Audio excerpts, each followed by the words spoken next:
તમારું નામ? અજયભાઈ. અજયભાઈ કઈ જગ્યા રહ્યો? આદનગર શિવશક્તિ 2. શું બનાવજો? એ બધા ગાંજો ને દારૂ પીધેલા હતા ને ગાળું બોલતા હતા તો અમે કીધું ભાઈ ગાળું બોલવા એ લોકો અહીં બધા મારવા મળ્યા.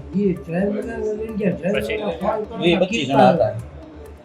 તલવારો ધારિયા પેપ ને બધું લઈને ને ઈટડાના પાણાના ઘા એ લોકો અમારા ઘર ઉપર ગયા. બધા નાના નાના છોકરા બધા બેડાના માથા કેટલા જણાને વાગ્યું? વાગ્યું ને 5-6 જણા. શું નામ? માયુભાઈ, પછી જયેન્દ્રભાઈ, મારી બેન શિલ્પા, મારા કાકા પ્રતાપતા ને મને પોતે ને આ જો એ તો તમે જોયું જ છે. કેટલા જણા હતા? એક હતો તીતી ઉર્ફે તીતી, એક અનિલ્યો, એક એના બાપા નરસિંહભાઈ. શું હથિયાર હતું ભાઈ? ચાકુ હતી ને તલવાર હતી.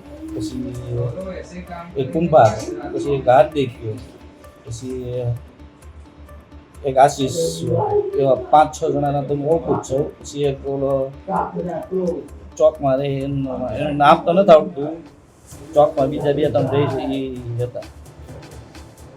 અમે તમને આપીશું પણેપણના સમાચાર. જો તમે અમારા નિર્ભય માર્ગ ન્યૂઝ ચેનલને સબસ્ક્રાઇબ કર્યું નથી તો અત્યારે જ નીચે આપેલા આઇકોન બટન પર ક્લિક કરીને સબસ્ક્રાઇબ કરો અને શેર કરવાનું ભૂલશો નહીં.